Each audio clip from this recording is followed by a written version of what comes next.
আসসালামু আলাইকুম প্রিয় শিক্ষার্থীরা, আশা করি তোমরা ভালো আছো। আলহেরা কোচিং এর পক্ষ থেকে তোমাদেরকে শুভেচ্ছা ও অভিনন্দন।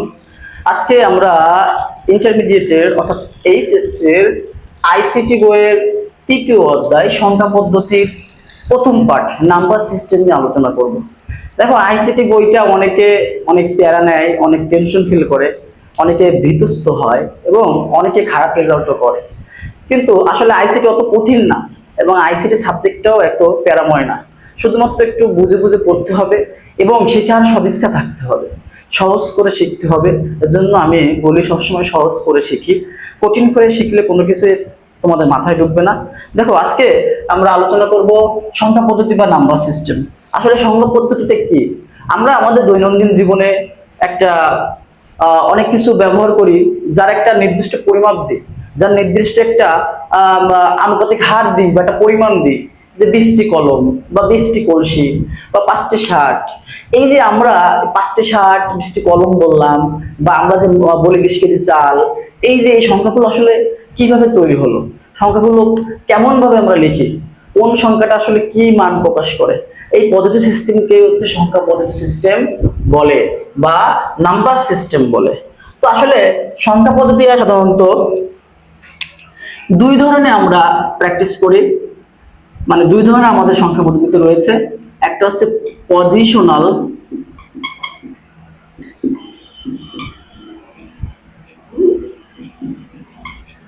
সিস্টেম, আর একটা হচ্ছে নন পজিশনাল সিস্টেম। তাহলে ভাই দেখো, আমাদের সংখ্যা পদ্ধতি দুই রকমের, একটা হচ্ছে পজিশনাল সিস্টেম আর একটা হচ্ছে নন পজিশনাল সিস্টেম। পজিশনাল সিস্টেম বলতে বোঝায় স্থানিক সংখ্যা পদ্ধতি, আর নন পজিশনাল সিস্টেম বলতে বোঝায় অস্থানিক সংখ্যা পদ্ধতি। প্রথমে আমাদেরকে বেসিক গুলো জানতে হবে। আমাদের এই বেসিক গুলো একটু শর্টকাটে শিখে নিতে পারি, তাহলে পরবর্তীতে আমরা আমাদের যে নাম্বার সিস্টেমের 12টি কনভার্ট রয়েছে, অর্থাৎ একটা পদ্ধতি থেকে আরেকটা পদ্ধতিতে রূপান্তরিত হওয়ার যে 12টি নিয়ম রয়েছে, অনায়াসে আমরা শিখতে পারবো। আর এইটা দুইটা পার্ট করার কারণ সংখ্যা পদ্ধতিতে, একটা হচ্ছে ডিজিটাল ডিভাইস আর একটা হচ্ছে সংখ্যা পদ্ধতি। এর একটাই কারণ, যদি তুমি সংখ্যা পদ্ধতি সিস্টেমটা ভালো করে জানো, তাহলে তুমি ডিজিটাল ডিভাইসের যে পার্টটা রয়েছে, এই পার্টটায় যে অঙ্কগুলো রয়েছে, যে টেবিলগুলো রয়েছে, হ্যাঁ, যে সত্যক সারণী রয়েছে, লজিক ফাংশন রয়েছে, গেট বাস্তবায়ন রয়েছে, তুমি অনায়াসে পারবে। তার কারণ তোমার আগে এর জন্য কি করতে হবে, আইসিটি সংখ্যা পদ্ধতির নাম্বার সিস্টেমের প্রথম পার্টটা সুন্দর করে শিখে নিতে হবে। তো আমরা কি দেখলাম, যে আইসিটি সংখ্যা পদ্ধতি হচ্ছে, এটা হচ্ছে দুইটা পদ্ধতি, একটা হচ্ছে পজিশনাল সিস্টেম স্থানিক সংখ্যা পদ্ধতি, আর একটা হচ্ছে নন পজিশনাল সিস্টেম অস্থানিক সংখ্যা পদ্ধতি। এখন স্থানিক সংখ্যা পদ্ধতি কি? ধরো আমাদের এখানে দেওয়া আছে 3 আমরা যদি এটার মান নির্ণয় করি, তাহলে এটা হচ্ছে এর একক স্থানীয় মান হচ্ছে 3 একক, 3 একক সমান সমান 3। যদি আমরা এটা পরেরটা ধরি, তাহলে হচ্ছে আমাদের দশক, 3 দশক সমান সমান 30। যদি এটা আমরা 3 ধরি, তাহলে শতক, যার মান হবে হচ্ছে 300, অর্থাৎ 300। এইখানে দেখো যে এখানে 3 একক রিপ্রেজেন্ট হয়েছে, এজন্য 3 দশক রিপ্রেজেন্ট হয়েছে, এজন্য 30, এবং 3 শতক প্রেজেন্ট, এজন্য অর্থাৎ 300, অর্থাৎ 300। কিন্তু যদি কোনো কারণে এই 3টাকে আমি সামনে নিয়ে যাই, তাহলে কিন্তু এখানে এটা কাকে প্রেজেন্ট করে? এটা কিন্তু ভাইয়া 3000, হ্যাঁ, অর্থাৎ 3000। একক, দশক, শতক, হাজার, 3000। তো একটু আগে যেটি 3 একক ছিল, একটু আগে যেটা 3 একক ছিল অর্থাৎ 3 ছিল, সেটা জায়গা পরিবর্তনের কারণে, স্থান পরিবর্তনের কারণে 3000 হয়ে গেছে। কয় হাজার হয়ে গেছে? 3000 হয়ে গেছে। তো এইটাই হচ্ছে পজিশনাল সিস্টেম পদ্ধতি, যে যে সংখ্যা স্থান পরিবর্তনের সাথে সাথে তার মানেরও পরিবর্তন হয়, তাকে বলা হয় পজিশনাল সিস্টেম বা স্থানিক সংখ্যা পদ্ধতি। তাহলে ভাইয়া অস্থানিক বা নন পজিশনাল সিস্টেম কি? যে সংখ্যার স্থান পরিবর্তনের সাথে সাথে মান পরিবর্তন হয় না, তাকে অস্থানিক সংখ্যা পদ্ধতি বা নন পজিশনাল সিস্টেম বলে। যেমন আমরা দেখতে পারি যে আমরা জানি এক্স রোমান সংখ্যা, এই রোমান সংখ্যা এক্স দ্বারা আমরা 10 বুঝি। কি বুঝি ভাই? 10 বুঝি। তো আমি যদি এখন 3টা এক্স লিখি, তাহলে দেখো এইটার মানও 10, এইটার মানও 10, এইটার মানও 10। কোনো কারণে যদি আমি এই এক্সটাকে অর্থাৎ রোমান সংখ্যাটাকে যদি আমরা সামনে নিয়ে আসি, যদি এইখানে লিখি, সেও কিন্তু তোমার 10 কে রিপ্রেজেন্ট করে, 10 কে রিপ্রেজেন্ট করে। তার মানে এখানে কিন্তু স্থান পরিবর্তনের সাথে সাথে কোনো সংখ্যার পরিবর্তন, মানের পরিবর্তন হয়নি। তাহলে আমরা কি শিখলাম?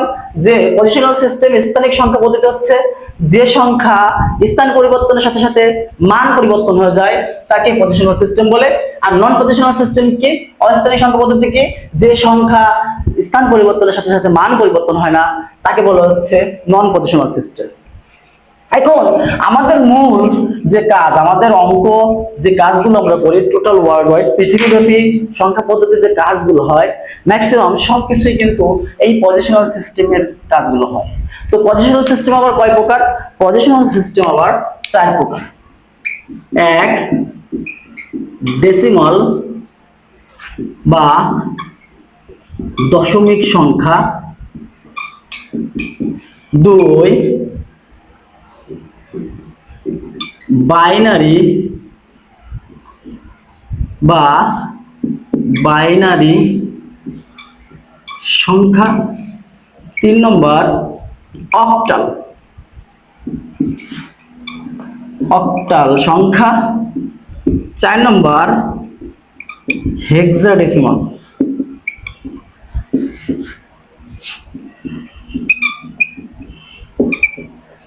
হেক্সাডেসিমাল। দেখো প্রিয় শিক্ষার্থী, আমাদের পজিশনাল সিস্টেম 4টি পদ্ধতিতে কাজ করে বা 4টি পদ্ধতি রয়েছে। একটি হচ্ছে ডেসিমাল দশমিক সংখ্যা, একটা হচ্ছে বাইনারি সংখ্যা, আর একটা হচ্ছে অক্টাল এবং আরেকটা হচ্ছে হেক্সাডেসিমাল। এখন আমরা শিখবো যে আসলে ডেসিমাল সংখ্যা কিভাবে আবিষ্কার হলো, বা ডেসিমাল সংখ্যা কতটি সংখ্যা, বাইনারি কতটি সংখ্যা, অক্টাল, হেক্সাডেসিমাল। যদি আমরা এই ডেসিমাল, বাইনারি, অক্টাল এবং হেক্সাডেসিমাল সংখ্যা নিরূপণ করতে পারি এবং এই সম্পর্কে যদি আমাদের আইডিয়া থাকে তাহলে আমরা 12টি কনভার্ট করতে সফল হব। চলো তাহলে আমরা ডেসিমাল দেখি। প্রথমে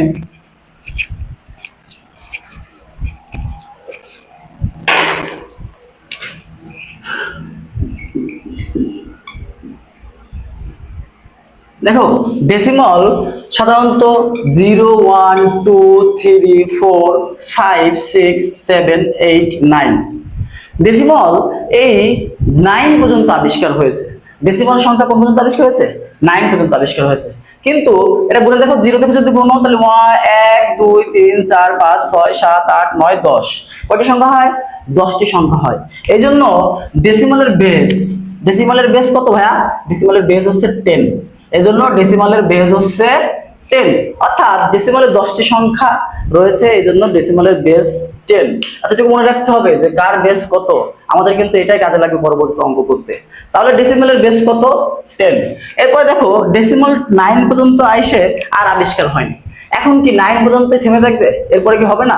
অবশ্যই এরপরে সংখ্যা হবে। এই 9 পর্যন্ত আমাদের হচ্ছে এন্ডিং পার্ট, এইখানে এসে আমাদের শেষ হয়ে গেছে। অর্থাৎ এরপরে আমাদের আবার শুরু হবে প্রথম থেকে। প্রথমে 0 আছে, 0 সামনে বামে 0 কোনো ভ্যালু নাই, এজন্য আমরা শুরু করব কি দিয়ে? 1 দিয়ে। 1 দিয়ে 0 রে 1 0, 1 দিয়ে 2 রে 1 2, 1 দিয়ে 3 রে 1 3, 1 দিয়ে 4 রে 1 4, 1 দিয়ে 5 রে 1 5, 1 6, 1 7, 1 8, 1 9। এই যে আমাদের আবার সেই 9 অর্থাৎ এন্ডিং, অর্থাৎ এন্ডিং মানে শেষ পর্যায়ে চলে এসেছে। এইখানে এসে আমাদের শেষ। তাহলে কি এখন 1 9 দিয়ে শেষ হয়ে যাবে? না, আবার শুরু হবে 2 দিয়ে 1 দিয়ে। তাহলে 2 1, 2 2, 2 3, এইভাবে আমাদের চলতে থাকবে। এইভাবে আমাদের সংখ্যা অগণিতভাবে চলতে থাকে, যার কোনো শেষ নাই। তো এখানে মূলত আমাদের বিষয় হচ্ছে যে ডেসিমালের বেস হচ্ছে 10, কারণ ডেসিমালের সংখ্যা 10টি। এরপরে আমাদের আছে হচ্ছে বাইনারি। কম্পিউটারে আমাদের সব সংখ্যাই ব্যবহৃত হয় বাইনারিতে, অর্থাৎ কম্পিউটার শুধুমাত্র 0 এবং 1 এছাড়া আর কোনো সংখ্যা চেনে না। সো এই বাইনারি হচ্ছে আমাদের কম্পিউটারের ডিভাইস, ডিজিটাল ডিভাইস এবং কম্পিউটার সকল জায়গায় এই বাইনারি পদ্ধতি আমাদের দরকার। বাইনারি দুটি সংখ্যা, অর্থাৎ 0 আর 1 ছাড়া বাইনারি তার কোনো সংখ্যা নাই। তো এই বাইনারি বেস এর জন্য বলা হয় 2। বাইনারি বেস কত? 2। বাইনারি 0 আর 1 না থাকায়, 0 আর 1 থাকায় শুধু এর বেস হচ্ছে 2। তাহলে আমাদের বাইনারি বেস কত? 2। ডেসিমালের বেস কত ছিল? 10। আর বাইনারি বেস হচ্ছে 2, কারণ 0 আর 1 ছাড়া বাইনারিতে আর কোনো সংখ্যা নাই। তো 0 আর 1 দেওয়ার পরে কি এখানে থেমে যাবে? আর কি সংখ্যা হবে না? হবে। এরপরে কি হবে? 1 দিয়ে 0 এর গুণ হবে 1 0। তারপরে 1 আর 0 হওয়ার পরে আমাদের আর কোনো সংখ্যা নাই, তার মানে আমাদের শেষ হয়ে গেছে। তাহলে আমাদের 3 ডিজিটে শুরু হবে। কয় ডিজিটে শুরু হবে? 3 ডিজিটে শুরু হবে। 2 ডিজিট শেষ, 3 ডিজিটে শুরু। তার মানে আমাদের এখন শুরু হবে হচ্ছে 10। 1 দিয়ে 10 করার পরে এই 0 রে আমরা পরিবর্তন করতে পারি। কি করতে পারি? পরিবর্তন করতে পারি 1 আর 1। তারপরে আমাদের শেষ সংখ্যা চলে আসে। সরি, একটু আগে আমার একটু ভুল হয়েছে, যে 1 আর 0 করার পরে আমরা কি পারি? এই 1 দিয়ে 0 করলে 1 দিয়ে আবার যখন আমরা 1 দিয়ে করব তখন ডাবল 1 আসবে, যেটা আমাদের এন্ডিং পয়েন্ট, অর্থাৎ এখানে আমাদের শেষ। এরপর আমরা কি করব? এরপরে আমরা আবার 1 দিয়ে 2 ডিজিট যেহেতু চলে এসেছে, আমাদের শুরু হবে 3 ডিজিট। তাহলে 1 0 3 ডিজিট। দেখো, বাইনারি একটা সিস্টেম হচ্ছে পরিবর্তন হয় কিভাবে? বাইনারি 0 পরিবর্তন হতে পারে, 0 পরিবর্তন হয়ে 1 হয়, কিন্তু 1 পরিবর্তন হতে পারে না, এজন্য 1 0 হয়ে যায়। তো আমাদের এখানে দুইটা 1 আছে, সামনে কিন্তু মনে মনে আরেকটা 1 আছে, অর্থাৎ দেখো দুইটা 1 কিন্তু পরিবর্তন হতে পারে না, এজন্য 0 হয়ে গেল। 1 দিয়ে 0 অর্থাৎ আমাদের 3 ডিজিট শুরু হয়ে গেল। এখন আমরা কি করব? আবার আমাদের 0 বলে কি আমি পরিবর্তন হতে পারি? 1 পরিবর্তন হলো, তাহলে একবার পরিবর্তন হলে আর পরিবর্তন করার দরকার নাই, 0 বসে গেল 1। আবার 1 বলে আমি পরিবর্তন হতে পারি না, তাহলে আমি 0 হয়ে গেলাম, তুই পরিবর্তন হও, 0 পরিবর্তন হয়ে গেল 1। আবার 0 বলে আমি পরিবর্তন হতে পারি, তাহলে আমি পরিবর্তন হয়ে গেলাম, 3 ডিজিট হয়ে গেল। দেখো এখানে কিন্তু আবার 3 ডিজিট হয়ে গেল। তো আমরা আবার 4 ডিজিট শুরু করব, যেহেতু 3টা 1 আছে, তাহলে আবার 4 ডিজিট শুরু হবে, 1 দিয়ে 3টা 0। আবার কি হতে পারে? 0 বলে আমি পরিবর্তন হতে পারি, হয়ে গেলাম, আর দরকার নেই, তাহলে 0 1। 1 বলে আমি পরিবর্তন হতে পারি না, আমি 0 হয়ে গেলাম, তুই পরিবর্তন হও, 0 হলে আমি পরিবর্তন হতে পারি, 1 0 1 0। আবার 0 বলে আমি পরিবর্তন হতে পারি, তাহলে পাশেরটা পরিবর্তন হওয়ার দরকার নেই, 0 1 0 1 1। এবার দুইটাই পরিবর্তন হতে পারে না, 0 1 1। এভাবে আবার 0 পরিবর্তন হতে পারে 1 0 1 1। আবার এখানে 1 পরিবর্তন হতে পারে না, 0 1 0 পরিবর্তন হতে পারে 1 1 1 1। আবার 0 পরিবর্তন হলে 1 1 1। দেখো 4 ডিজিটে চলে গেছে। এবার আমরা 5 ডিজিট নিতে, 1 দিয়ে 4টা 0। এভাবে কিন্তু বাইনারি সংখ্যা অগণিতভাবে চলতে থাকতে পারে, কোনো বিষয় না। এখন এটা পরিবর্তনের সময় অনেকে ভুলাই ফেলে, শুধুমাত্র এটা পরিবর্তনের সময় আমার নিজস্ব টেকনিক বা নিজস্ব চিন্তা ভাবনা, যে সবসময় 0 রে প্রশ্ন করতে হবে, 0 তুমি কি পরিবর্তন হতে পারো? 0 বলে হ্যাঁ আমি পরিবর্তন হতে পারি, তখন আমি পরিবর্তন করে দেবো। আর যখন পরিবর্তন হতে পারবে, পাশেরটার পরিবর্তন করার দরকার নাই। আরেকটা যেটা ফলো করি সেটা হচ্ছে 1 দিয়ে বলতে হবে 1 তুমি কি পরিবর্তন হতে পারো? 1 বলে না আমি পরিবর্তন হতে পারি না, আমি 0 হয়ে গেলাম। পাশেরটা যদি 0 থাকে, পাশেরটা 0 বলবে যে ঠিক আছে আমি পরিবর্তন হতে পারি, আমি পরিবর্তন হয়ে গেলাম, তাহলে আর পাশেরটা পরিবর্তন করার দরকার নাই। এইভাবে টেকনিকে করে গেলে বাইনারি পরিবর্তন করা সম্ভব। আর বাইনারি পরিবর্তন করা আমাদের জানতে হবে, কারণ এটা আমাদের জন্য মোস্ট অফ দ্য ইম্পর্টেন্ট একটা পার্ট। এরপর দেখো বাইনারি, তাহলে আমরা কি পাইলাম? ডেসিমালের বেস 10, বাইনারি বেস হচ্ছে 2। এরপর আমাদের আছে অক্টাল। অক্টাল এই জায়গাটা 0 1 2 3 4 5 6 7 এই পর্যন্ত সংখ্যা আবিষ্কার হয়েছে, যেখানে আমরা দেখতে পাচ্ছি 8টি সংখ্যা রয়েছে, অর্থাৎ এর বা অক্টালের বেস হচ্ছে 8। অক্টালের বেস কত? 8। এখানে 7 পর্যন্ত আসার পরে কি আমাদের আর শুরু হবে না? হবে। তখন আবার 1 দিয়ে শুরু হবে, 1 0, 1 দিয়ে 2 রে 1 2, এভাবে লিখতে লিখতে 1 7 যখন আসবে তখন আবার 2 দিয়ে শুরু হবে, 2 0 2 1। এভাবে লিখতে লিখতে যখন আবার 2 7 আসবে তখন 3 দিয়ে শুরু হবে, 3 0 3 1। এভাবে অক্টাল সংখ্যা চেঞ্জ হয়, অর্থাৎ স্থান মান পরিবর্তন হয়। এরপর আমাদের রয়েছে হেক্সাডেসিমাল।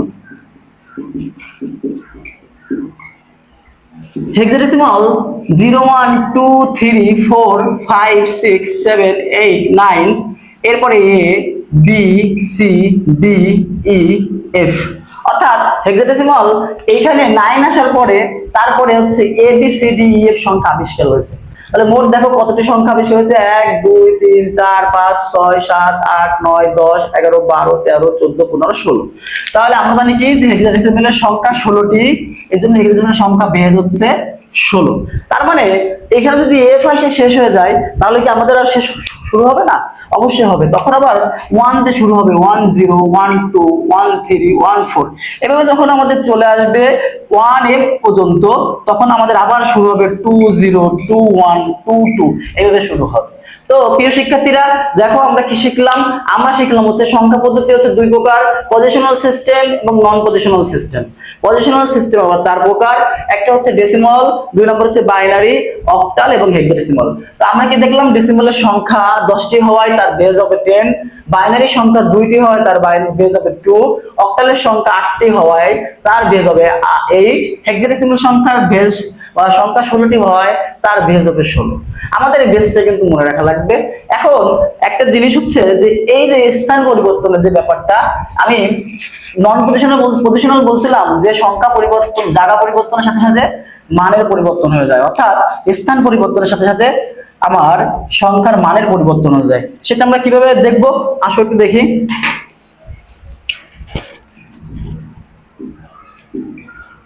ডেসিমাল 0 1 2 3 4 5 6 7 8 9 10 11 12 13 14। বাইনারি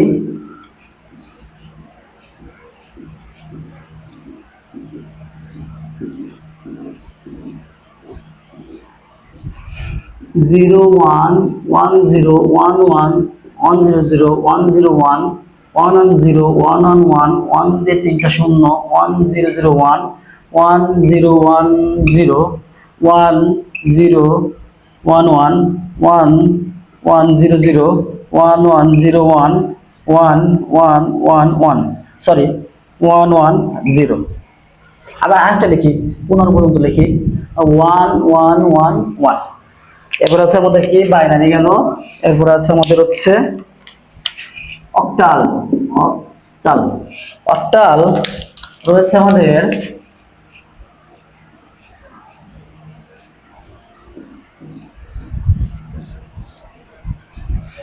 0 1 2 3 4 5 6 7।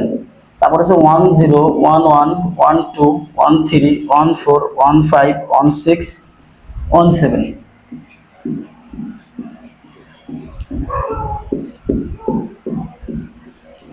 এরপরে আমাদের রয়েছে hexadecimal.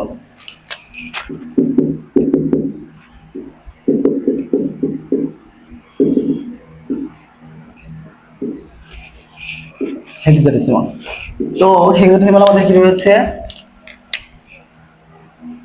0 1 2 3 4 5 6 7 8 9 A B C D E। প্রিয় শিক্ষার্থী, এতটুকু করার একটা উদ্দেশ্য, সেটা হচ্ছে পজিশনাল সিস্টেমে বলছিলাম যে সংখ্যা স্থান পরিবর্তনের সাথে সাথে মানের পরিবর্তন হয় তাকে হচ্ছে স্থানিক সংখ্যা পদ্ধতি অর্থাৎ পজিশনাল সিস্টেম বলে। দেখো এইখানে ডেসিমালের যেটা হচ্ছে 2 সেটা হচ্ছে বাইনারি 10, অর্থাৎ ডেসিমালের যে 2 সে বাইনারিকে রিপ্রেজেন্ট করতেছে 10 দিয়ে, আর বাইনারির যে 10 সে অক্টালকে রিপ্রেজেন্ট করতেছে 2 দিয়ে। এবার একটা জিনিস খেয়াল করো, দেখো 10 ডেসিমালের যেটা 10 সেটা বাইনারিতে রিপ্রেজেন্ট করতেছে 1010 দিয়ে, এবং অক্টালে রিপ্রেজেন্ট করতেছে 12 দিয়ে, এবং হেক্সাডেসিমালে রিপ্রেজেন্ট করতেছে a দিয়ে। তার মানে কি সংখ্যার যে স্থান পরিবর্তনের কারণে মানের পরিবর্তন হচ্ছে না। এটা হচ্ছে আমাদের পজিশনাল সিস্টেম, এটা হচ্ছে আমাদের সংখ্যা পদ্ধতি। তো আমাদের এই আজকের যে লেসন, এখান থেকে আমরা স্পষ্টভাবে শিখতে পারলাম যে আমাদের মূল কাজ হচ্ছে সংখ্যা পদ্ধতির 4টা পার্ট নিয়ে, সেখানে হচ্ছে ডেসিমাল, বাইনারি, অক্টাল, হেক্সাডেসিমাল। কিন্তু আমাদের এখানে কম্পিউটার যেটা বেশি কাজ করে, কম্পিউটারের ভিতর যেটা বেশি কাজ হয় সেটা হচ্ছে আমাদের বাইনারি। সেটা কি ভাই? সেটা হচ্ছে আমাদের বাইনারি, অর্থাৎ 0 এবং 1। তো আজকে আমরা শেষে একটু আমরা দেখি যে আমরা কি পেলাম। আমরা বললাম যে ডেসিমালের বেজ হচ্ছে 10, ডেসিমালের বেজ হচ্ছে কত? 10, ডেসিমালের বেজ হচ্ছে 10। বাইনারি বেজ হচ্ছে 2, বাইনারি বেজ কত? 2। আর অক্টালের বেজ হচ্ছে 8, অক্টালের বেজ কত? 8। এবং হেক্সাডেসিমাল এর বেজ হচ্ছে 16। কত? হেক্সাডেসিমালের বেজ হচ্ছে 16। আমাদের এই বেজ গুলো কেন জানা লাগবে? কারণ নাম্বার কনভার্টার সময় বলবে যে 12 ডেসিমালকে সমান সমান কি। তো আমরা কি দেখবো, এখন আমরা বুঝবো কিভাবে যে 12টা আসলে কি। এই যে এখানে আমরা বুঝবো যে এই বেজ থেকে আমরা বুঝবো যে বেজটা যেহেতু 10 আছে, অর্থাৎ এটা হচ্ছে ডেসিমাল, এটা হচ্ছে কি ডেসিমাল সংখ্যা। আর এখানে যদি 2 আছে অর্থাৎ আমাদেরকে ডেসিমাল থেকে বাইনারিতে রূপান্তর করতে বলতেছে, ডেসিমাল থেকে বাইনারিতে কনভার্ট করতে বলতেছে। তো এই জন্য আমাদের বেসটা জানা লাগবে, যে আসলে বেস দেখে আমরা বুঝতে পারবো যে এটা কোন পদ্ধতিতে আছে। যেহেতু 10 আছে সেহেতু ডেসিমালে আছে। যদি এমন একটি সংখ্যা থাকে যে 11011110, যদি এরকম থাকে তাহলে আমরা বুঝবো যে অবশ্যই এটা বাইনারিতে আছে, কারণ এর বেস হচ্ছে 2, এর বেস কত 2, তার মানে এটা বাইনারিতে আছে। আবার যদি এরকম থাকে 1 2 3 দিয়ে যদি এখানে 8 থাকে তাহলে আমরা বুঝবো যে এটা অক্টালে আছে। আবার যদি দেওয়া থাকে a 2 4, যদি এরকম দেওয়া থাকে তাহলে আমরা এটা বুঝবো হেক্সাডেসিমালে আছে। প্রিয় শিক্ষার্থী, আশা করি আজকের সংখ্যা পদ্ধতির প্রথম পার্টে বেসিক আলোচনায় তোমরা বুঝতে পেরেছো যে সংখ্যা পদ্ধতি কত প্রকার এবং কিভাবে কাজ করতে হবে এই পদ্ধতিতে, এবং এক একটা যে সংখ্যা পদ্ধতি রয়েছে তাদের বেস কত এবং সংখ্যা কত, আসলে সংখ্যা কিভাবে স্থান পরিবর্তনের সাথে সাথে মানের পরিবর্তন হয়ে যায়, সবকিছু তোমাদেরকে আজকে একটি ক্লাসে বুঝিয়ে দিলাম। পরবর্তী ক্লাসে আমরা আলোচনা করব নাম্বার কনভার্ট, অর্থাৎ সংখ্যা পরিবর্তন এর 12টি যে টাইপ রয়েছে, এই 12টি টাইপ নিয়ে আমরা আলোচনা করব ইনশাআল্লাহ। তো সবাই ভালো থেকো। আলহেরা কোচিং এর পক্ষ থেকে শুভেচ্ছা অভিনন্দন জানিয়ে আজকের ক্লাস এ পর্যন্ত শেষ করলাম। আল্লাহ হাফেজ।